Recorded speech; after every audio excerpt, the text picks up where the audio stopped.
Ever since he entered the league in 2016, Michael Thomas became one of the best wide receivers in the NFL. Each of his first 4 seasons in the league, he had over 1,000 yards, and every year he only got better, including in 2019, setting the single season record for receptions. This might sound crazy, but it is true. After the 2019 season, Michael Thomas had a chance to become one of the best wide receivers of all time. If he kept up his play, he was easily going to be a Hall of Famer, and it looked like he was going to be a consistent top 3 receiver in the NFL for years to come. But after that 2019 season, not only would Michael Thomas never reach those heights again, he would never even come close. In fact, he slowly mellowed his way out of the NFL. Ladies and gentlemen, you saw the title and the thumbnail. This is the quick downfall of Michael Thomas. We will begin at his time at Ohio State. Michael Thomas wouldn't play in his freshman year in 2013. It was a redshirt, but in 2014 and 2015, he produced 2 very good seasons. As in 2014, he helped Ohio State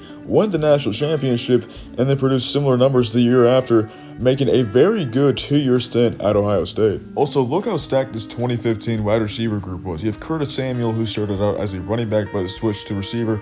You have Braxton Miller, who was a quarterback, then switched to receiver. Michael Thomas, of course, Paris Campbell, Terry McLaurin, Noah Brown, and KJ Hill. Not really familiar with them, but that's not even the best wide receiver group Ohio State has had.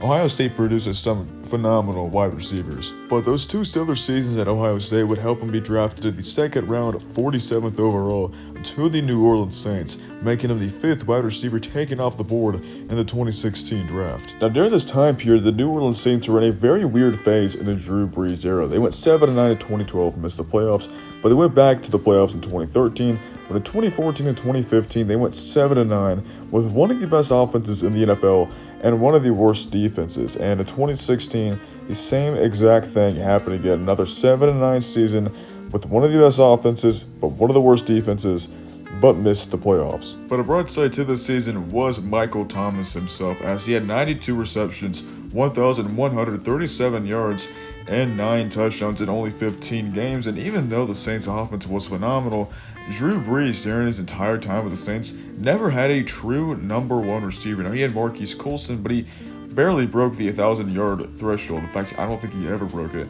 But now he has Michael Thomas, and even though Drew Brees isn't going to stay in New Orleans for much longer, his final few seasons having a number 1 guy would be amazing. He's never really had that in his NFL career. But after this 2016 season, everything was about to change for the Saints. In the 2017 NFL Draft, the Saints had one of the best draft classes I have ever seen, and that's not even exaggerating. In the first round, they drafted Marshawn Lattimore, a cornerback, and then with the last pick in the first round, they would take Ryan Ramczyk. Both of those guys would be spectacular for them. And then it's not just them. Marcus Williams was drafted in the 2nd round. Alvin Kamara, who's heavily underutilized at Tennessee, would be drafted in the 3rd round. So was Alex Anzalone. I think I'm saying that right. Also in the 3rd round, Trey Hendrickson.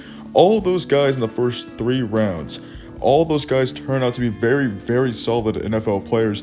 We're not going to see an NFL draft from a team like this in a very, very long time. The Marshawn Lattimore pick of the 1st round and the Marcus Williams pick of the 2nd round were crucial, as the Saints are struggling defensively for years, and now they just drafted 2 defensive players, and these defensive guys would make immediate impacts on that side of the ball. And the Saints went from one of the worst defenses in the NFL to one of the best, and it was a large part due to these 2 rookies. The 2017 Saints defense was top 10 in points against, which was compared to 31st in 2016, dead last in 2015, and 28th in 2014. And it just goes to show how Marcus Williams and Marshawn Lattimore really impacted this defense, as especially Marshawn Lattimore, who made the Pro Bowl team this season and won Defensive Rookie of the Year. The offense stayed elite though. Drew Brees kept on doing his thing. The running back duo of Alvin Kamara and Mark Ingram was proving to be deadly, and Michael Thomas kept on getting better. As this season, his yards went up, his touchdowns did go down a little bit,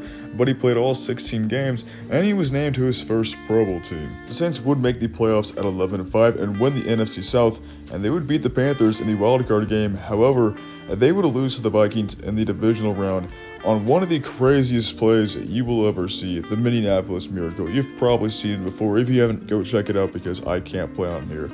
But it was a devastating and heartbreaking end to one of the best seasons the Saints have had in a long time. But the Saints bounced back hard in 2018, and we're going to get there. But I want to talk about the progression of Michael Thomas, as dude only continued to get better as every single stat of his went up: his catches, his yards, his touchdowns. He played another full season and was selected to his second Pro Bowl. At this point, Michael Thomas was looking like a top 10 receiver in the NFL, and he was a big part on why the Saints were so good this season and just throughout this whole era. But you know how I said the Saints bounced back this season? Well, yeah, they did in a huge way by becoming the best team in the NFL. Their offense stayed elite, their defense remained the same, and they finished with a 13-3 record. Drew Brees finished second in MVP, and he would have won MVP if it weren't for Mahomes having a crazy season to kick off his NFL career. But the Saints were easily, well, I wouldn't say easy, but they were the best team in the NFL, and they were fun to watch. The Saints would beat the Eagles in the divisional round in a close 20-14 game on a game-winning interception by Marshawn Lattimore.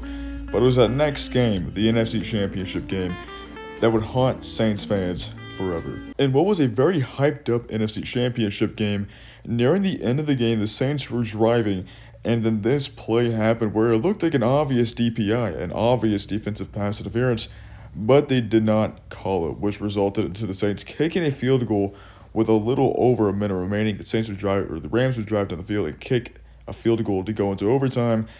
And then the rest was history. In overtime, the Rams would kick a 57-yard game-winning field goal to send the Rams to the Super Bowl.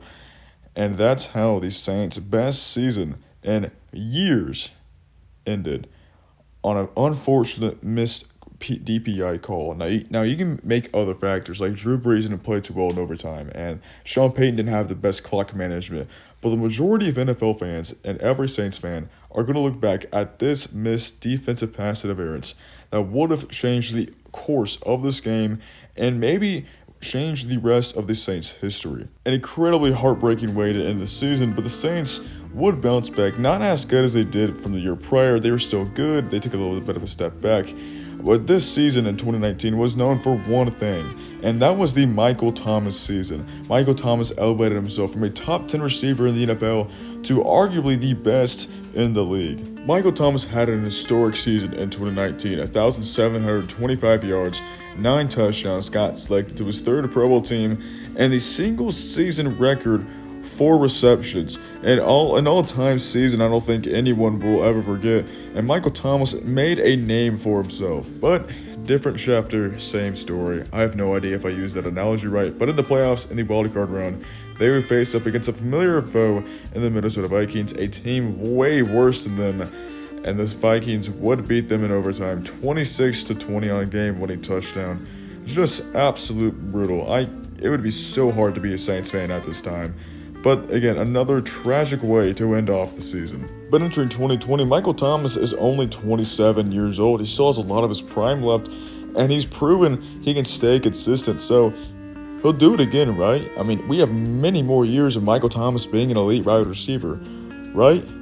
Well, sadly, we were all wrong. This would begin the downfall of Michael Thomas. In 2020, Michael Thomas had an overall strange season. He only had 3 catches for 17 yards, and the season opener against the Buccaneers, who, by the way, added Tom Brady by this point, and he'll matter in a little bit. But overall, he had a very streaky season that was mixed with suspensions and injuries, and even in the games he did play, he was a little underwhelming, as he would only have 40 catches for 418 yards in only 7 games, and he wouldn't get his first touchdown until the wild card game.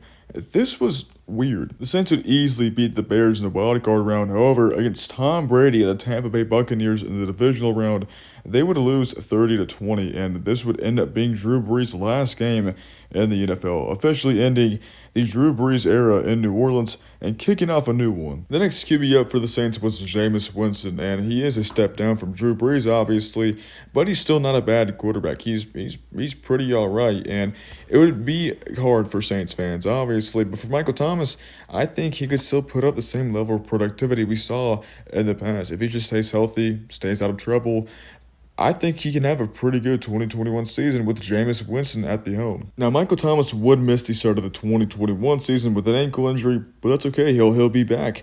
No, he actually would not. This injury would linger him all season long, and Michael Thomas would not play a single down in 2021. Man, And this absolutely sucks. We won't see Michael Thomas, real Michael Thomas again until 2022, 3 years since he last played a full season. The Saints themselves, though, had another sad season. They started out 5-2 with Jameis Winston. They were balling out. However, Jameis Winston would tear his ACL after a Week 8 game against the Bucs, where they would beat Tom Brady.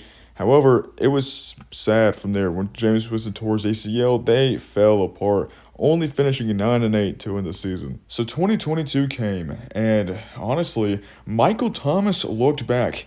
It was finally happening. Michael Thomas had a 2-touchdown game in Week 1, and then in Week 2, his yards went up and had a touchdown. Week 3 was a bad game, man.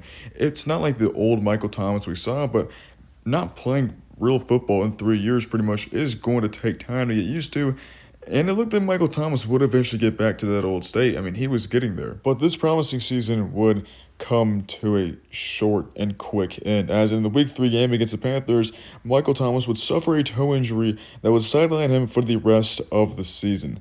This is just unreal. Third straight season that was marked to an end by injuries. We won't see the real Michael Thomas until 2023. In fact, we might not even see his prime again, or maybe even see him play a full season again. Now, surprisingly, Michael Thomas would end up playing 10 games in 2023, but at this point, the injuries had caught up to him, and not only that, but he was 31 years old. He was getting pretty old at this point. It's been 4 whole seasons since his last season in his prime, and you can tell by the stats, only 39 catches, 448 yards, and only 1 touchdown.